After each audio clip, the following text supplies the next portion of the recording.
اے کملی میں لپٹنے والے، رات کو قیام کیا کرو مگر تھوڑی سی رات، یعنی نصف رات یا اس سے کچھ کم قیام کرو یا کچھ زیادہ،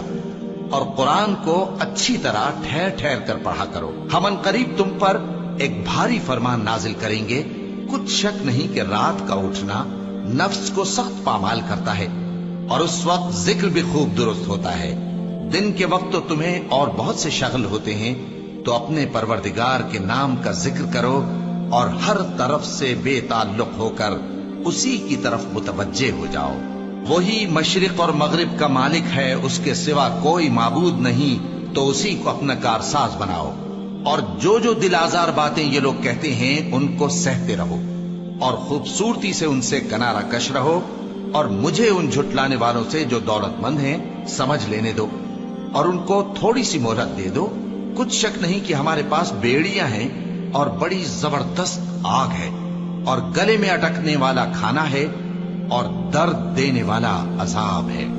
جس دن زمین اور پہاڑ کانپنے لگیں اور پہاڑ ایسے بھربھرے ہو جائیں گے جیسے ریت کے ٹیلے، اے اہل مکہ، جس طرح ہم نے فرعون کے پاس موسیٰ کو پیغمبر بنا کر بھیجا تھا، اسی طرح تمہارے پاس بھی محمد صلی اللہ علیہ وآلہ وسلم ایک رسول بھیجے ہیں جو تمہارے مقابلے میں گواہ ہوں گے۔ سو فرعون نے ہمارے پیغمبر کا کہا نہ مانا تو ہم نے اس کو بڑے دردناک انداز سے پکڑ لیا۔ اگر تم بھی ان پیغمبر کو نہ مانو گے تو اس دن سے کس طرح بچو گے جو بچوں کو بوڑھا کر دے گا، جس سے آسمان پھٹ جائے گا۔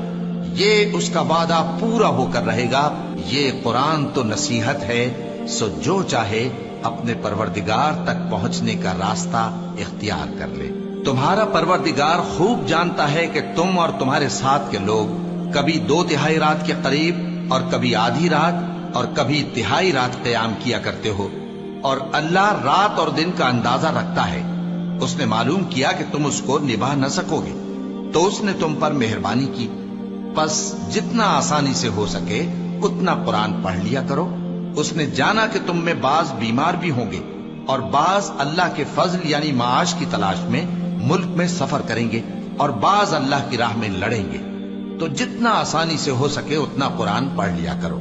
اور نماز قائم کرتے رہو، اور زکوٰۃ ادا کرتے رہو، اور اللہ کو نیک نیتی سے قرض دیتے رہو، اور جو عمل نیک تم اپنے لیے آگے بھیجو گے اس کو اللہ کے ہاں بہتر اور صلے میں بہت عظیم پاؤ گے، اور اللہ سے بخشش مانگتے رہو، بے شک اللہ بخشنے والا ہے، مہربان ہے۔